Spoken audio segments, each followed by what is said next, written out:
हिंदू समाज की वैवाहिक प्रथा इतनी दूषित, इतनी चिंताजनक, इतनी भयंकर हो गई है कि कुछ समझ में ही नहीं आता। उसका सुधार क्यों कर हो? बिरले ही ऐसे माता पिता होंगे जिनके 7 पुत्रों के बाद भी एक कन्या उत्पन्न हो जाए तो वह सहर्ष उसका स्वागत करें। कन्या का जन्म होते ही उसके विवाह की चिंता सिर पर सवार हो जाती है और आदमी उसी में डुबकियां खाने लगता है।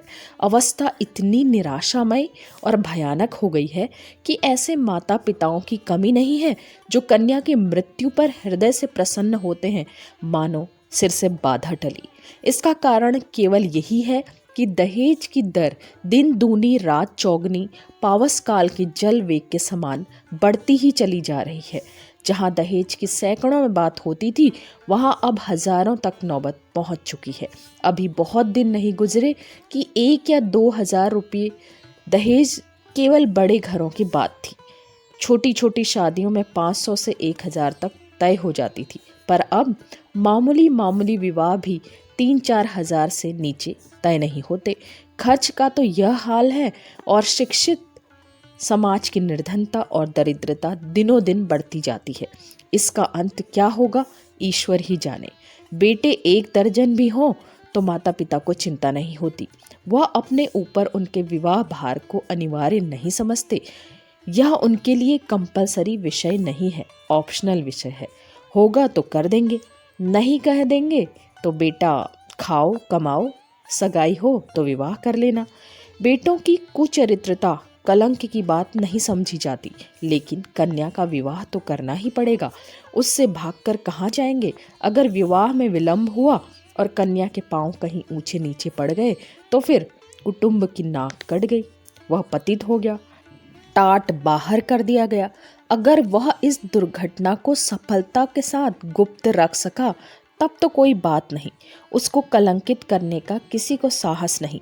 लेकिन अभाग्यवश यदि वह इसे छिपा न सका, भंडा फोड़ हो गया, तो फिर माता पिता के लिए, भाई बंधुओं के लिए संसार में मुंह दिखाने का कोई स्थान नहीं रहता। कोई अपमान इससे दुस्सह, कोई विपत्ति इससे भीषण नहीं हो सकती। किसी भी व्याधि की इससे भयंकर कल्पना नहीं की जा सकती। लुप्त तो यह है कि जो लोग बेटियों के विवाह की कठिनाइयों को भोग चुके होते हैं, वही अपने बेटों के विवाह के अवसर पर बिल्कुल भूल जाते हैं कि हमें कितनी ठोकरें खानी पड़ी थी। जरा भी सहानुभूति नहीं प्रकट करते, बल्कि कन्या के विवाह में जो तावान उठाया था उसे चक्रवृद्धि ब्याज के साथ बेटे के विवाह में वसूल करने पर कटिबद्ध हो जाते हैं। कितने ही माता पिता इसी चिंता में घुल घुल कर अकाल मृत्यु को प्राप्त हो जाते हैं। कोई संन्यास ग्रहण कर लेता है, कोई बूढ़े के गले कन्या को मढ़कर अपना गला छुड़ाता है। पात्र कुपात्र के विचार करने का मौका कहाँ, ठेलम ठेल है। मुंशी गुलजारी लाल ऐसे ही हतभागे पिताओं में थे। यों उनकी स्थिति बुरी न थी, 200-250 रुपये महीने वकालत से पीट लेते थे, पर खानदानी आदमी थे, उदार हृदय। बहुत किफायत करने पर भी माकूल बचत न हो सकती थी।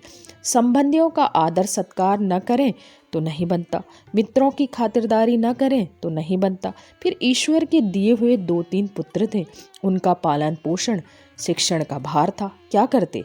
पहली कन्या का विवाह उन्होंने अपनी हैसियत के अनुसार अच्छी तरह किया और दूसरी पुत्री का विवाह टेढ़ी खीर हो रहा था।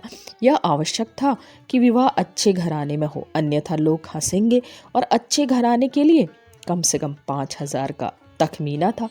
इधर पुत्री सयानी होती जाती थी।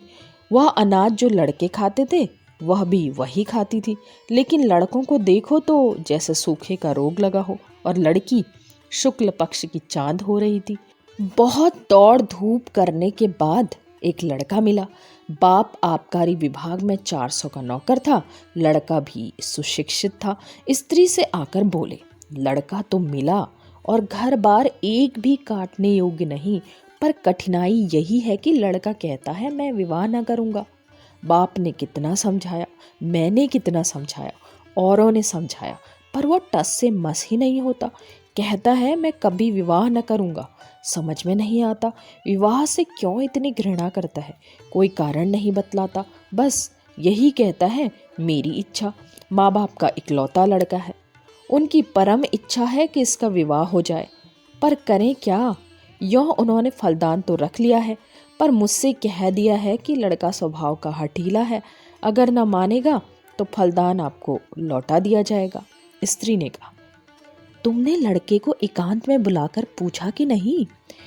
गुलजारी लाल, बुलाया था, बैठा रोता रहा, फिर उठकर चला गया। तुमसे क्या कहूँ, उसके पैरों पर गिर पड़ा, लेकिन बिना कुछ कहे उठकर चला गया। स्त्री, देखो इस लड़की के पीछे क्या क्या झेलना पड़ता है। गुलजारी लाल, कुछ नहीं, आजकल के लौंडे सैलानी होते हैं।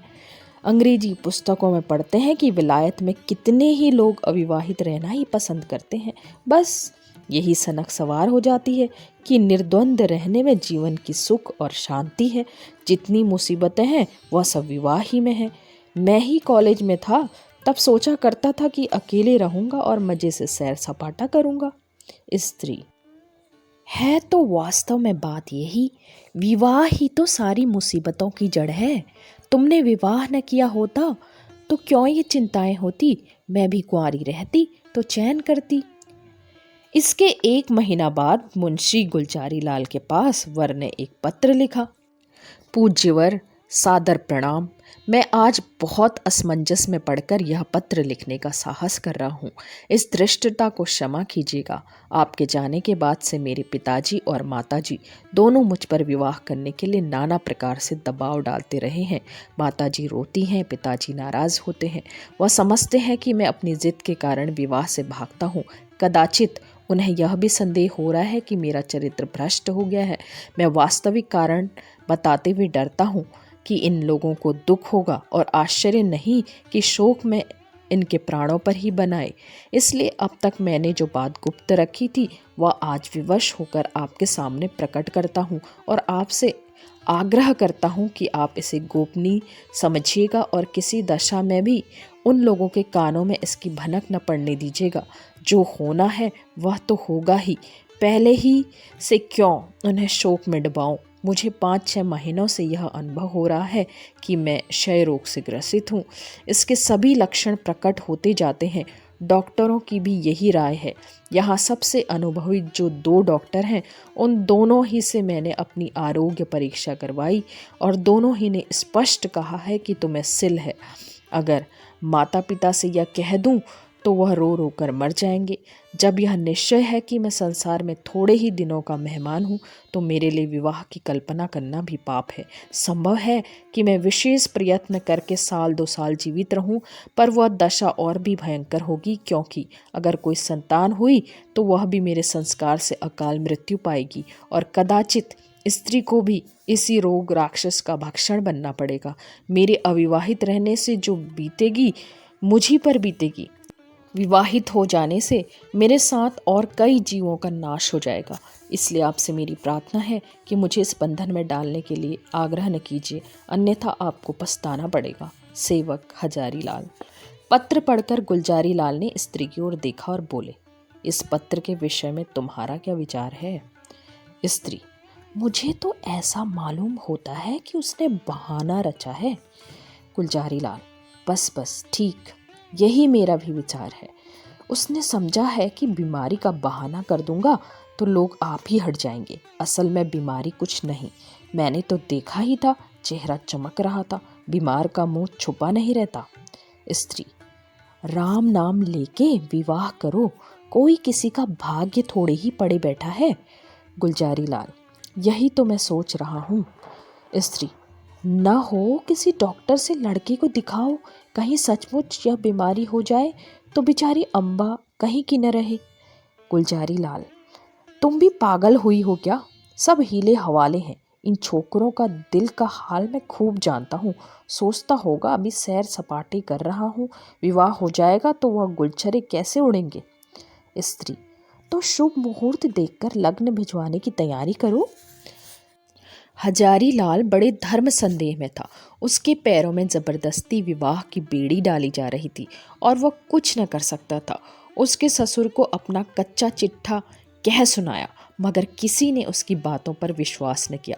माँ बाप से अपनी बीमारी का हाल कहने का उसे साहस न होता था। न जाने उनके दिल पर क्या गुजरे, न जाने क्या कर बैठे। कभी सोचता किसी डॉक्टर को शहादत लेकर ससुर के पास भेज दूं, मगर फिर ध्यान आता यदि उन लोगों को उस पर भी विश्वास न आया तो। आजकल डॉक्टरों से सनद ले लेना कौन सा मुश्किल काम है। सोचेंगे किसी डॉक्टर को कुछ दे दिलाकर लिखा लिया होगा। शादी के लिए तो इतना आग्रह हो रहा है, उधर डॉक्टरों ने स्पष्ट कह दिया था कि अगर तुम्हें शादी करनी ही पड़ी और शादी की तो तुम्हारा जीवन सूत्र और भी निर्बल हो जाएगा। महीनों की जगह दिनों में वारा न्यारा हो जाने की संभावना है। लग्न आ चुकी थी, विवाह की तैयारियां हो रही थी, मेहमान आते जाते थे और हजारीलाल घर से भागा भागा फिरता था। कहाँ चला जाऊं? विवाह की कल्पना ही से उसके प्राण सूखे जाते थे। आह, उस अबला की क्या गति होगी जब उसे यह बात मालूम होगी तो वह मुझे अपने मन में क्या कहेगी? कौन इस पाप का प्रायश्चित करेगा? नहीं, उस अबला पर घोर अत्याचार न करूँगा, उसे वैधव्य की आग में न जलाऊंगा। मेरी जिंदगी ही क्या, आज न मरा कल मरूंगा, कल नहीं तो परसों, तो क्यों न आज ही मर जाऊं। आज ही जीवन का और उसके साथ सारी चिंताओं का, सारी विपत्तियों का अंत कर दूं। पिताजी रोएंगे, अम्मा प्राण त्याग देंगी, लेकिन एक बालिका का जीवन तो सफल हो जाएगा। मेरे बाद कोई अभागा अनाथ तो न रोएगा। क्यों न चलकर पिताजी से कह दूं, वह एक दो दिन दुखी रहेंगे। अम्मा जी दो एक रोज शोक से निराहार रह जाएंगी। कोई चिंता नहीं, अगर माता पिता के इतने कष्ट से एक युवती की प्राण रक्षा हो जाए तो क्या छोटी बात है। यह सोचकर वह धीरे से उठा और आकर पिता के सामने खड़ा हो गया। रात के 10 बज गए थे। बाबू दरबारी लाल चारपाई पर लेटे हुए हुक्का पी रहे थे। आज उन्हें सारा दिन दौड़ते गुजरा था। शामियाना तय किया, बाजे वालों को बयाना दिया, आतिशबाजी, फुलवारी आदि का प्रबंध किया। घंटों ब्राह्मणों के पास सिर मारते रहे। इस वक्त जरा कमर सीधी करने के लिए लेटे ही थे। सहसा हजारीलाल को सामने देखकर चौंक पड़े। उसका उतरा हुआ चेहरा, सजल आंखें और कुंठित मुख देखा तो कुछ चिंतित होकर बोले, क्यों लालू, तबीयत तो अच्छी है ना? कुछ उदास मालूम होते हो। हजारीलाल, मैं आपसे कुछ कहना चाहता हूँ, पर भय होता है कहीं आप अप्रसन्न न हो जाएं। दरबारी लाल, समझ गया, वही पुरानी बात है ना, उसके सिवा कोई और दूसरी बात तो हो ही नहीं सकती। है तो शौक से कहो। हजारीलाल, खेद है कि मैं उसी विषय में कुछ कहना चाहता हूँ। दरबारी लाल, यही कहना चाहते हो ना कि मुझे इस बंधन में न डालिए, मैं इसके अयोग्य हूँ, मैं यह भार सह नहीं सकता, बेड़ी मेरी गर्दन को तोड़ देगी आदि, या और कोई नई बात है? हजारीलाल, जी नहीं, नई बात है। मैं आपकी आज्ञा पालन करने के लिए सब प्रकार से तैयार हूँ, पर एक ऐसी बात है जिसे मैंने अब तक छिपाया था, उसे भी प्रकट कर देना चाहता हूँ। इसके बाद आप जो कुछ निश्चय करेंगे उसे मैं शिरोधार्य करूँगा। हजारीलाल ने बड़े विनीत शब्दों में अपना आशय कहा, डॉक्टरों की राय भी बयान की और अंत में बोले, ऐसी दशा में मुझे पूरी आशा है कि आप मुझे विवाह करने के लिए बाध्य न करेंगे। दरबारी लाल ने पुत्र के मुख की ओर गौर से देखा। कहीं जर्दी का नाम न था। इस कथन पर विश्वास न आया, पर अपना अविश्वास छिपाने और अपना हार्दिक शोक प्रकट करने के लिए वह कई मिनट तक गहरी चिंता में मग्न रहे। उसके बाद पीड़ित कंठ से बोले, बेटा, इस दशा में विवाह करना और भी आवश्यक है। ईश्वर न करे कि हम वह बुरा दिन देखने के लिए जीते रहें, पर विवाह हो जाने से तुम्हारी कोई निशानी तो रह जाएगी। ईश्वर ने कोई संतान दे दी और वही हमारे बुढ़ापे की लाठी होगी। उसी का मुंह देख देख कर दिल को समझाएंगे। जीवन का कुछ आधार तो रहेगा। फिर आगे क्या होगा यह कौन कह सकता है। डॉक्टर किसी की कम रखा तो नहीं पड़े होते। ईश्वर की लीला अपरंपार है, डॉक्टर उसे नहीं समझ सकते। तुम निश्चिंत होकर बैठो, हम तो कुछ करते हैं, करने दो। भगवान चाहेंगे तो सब कल्याण ही होगा। हजारीलाल ने इसका कोई उत्तर नहीं दिया। आंखें डबडबा आई, कंठावरोध के कारण मुंह तक न खोल सका। चुपके से आकर अपने कमरे में लेट गया। 3 दिन और गुजर गए, पर हजारीलाल कुछ निश्चय न कर सका।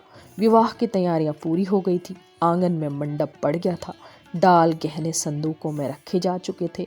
मंत्रेयी की पूजा हो चुकी थी और द्वार पर बाजों का शोर मचा हुआ था। मोहल्ले के लड़के जमा होकर बाजा सुनते थे और उल्लास से इधर उधर दौड़ते थे। संध्या हो गई थी। बारात आज रात की गाड़ी से जाने वाली थी। बारातियों ने अपने वस्त्राभूषण पहनने शुरू किए। कोई नाई से बाल बनवाता था और चाहता था कि खत ऐसा साफ हो जाए मानो वहाँ बाल कभी थे ही नहीं। बूढ़े अपने पक्के बालों को उखड़वा कर जवान बनने की चेष्टा कर रहे थे। तेल साबुन उपटन की लूट मची हुई थी और हजारी लाल बगीचे में एक वृक्ष के नीचे उदास बैठा हुआ सोच रहा था, क्या करूं। अंतिम निश्चय की घड़ी सिर पर खड़ी थी। अब एक क्षण भी विलंब करने का मौका न था। अपनी वेदना किससे कहे, कोई सुनने वाला न था। उसने सोचा, हमारे माता पिता कितने अदूरदर्शी हैं। अपनी उमंग में उन्हें इतना भी नहीं सूझता कि वधू पर क्या गुजरेगी। वधू के माता पिता भी इतने अंधे हो रहे हैं कि देख कर भी नहीं देखते, जान कर भी नहीं जानते। क्या यह विवाह है? कदापि नहीं। यह तो लड़की को कुएं में डालना है, भाड़ में झोंकना है, कुंद के छुरे से रेतना है।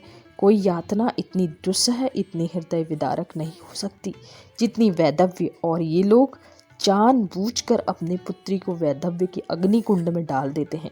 यह माता पिता है? कदापि नहीं।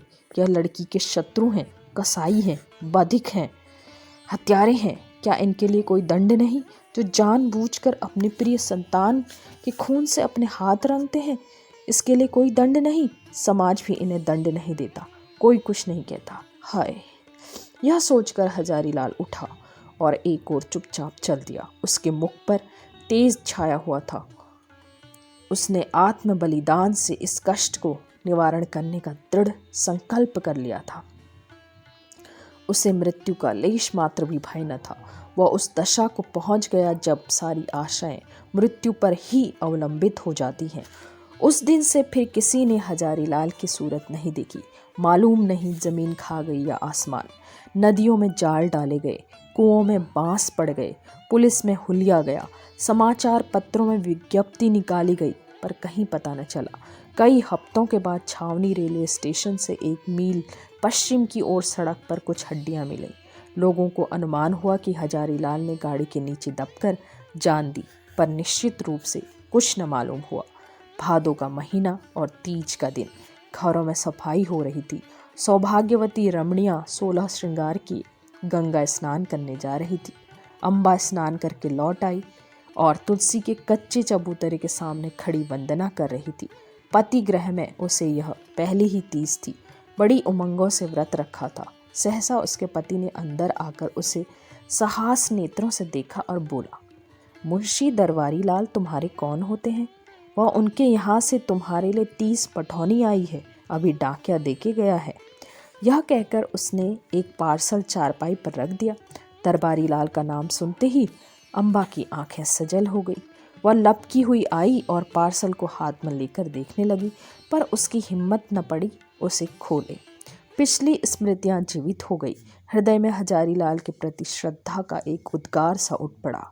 आह, यह उसी देवात्मा के आत्म बलिदान का पुनीत फल है कि मुझे यह दिन देखना नसीब हुआ।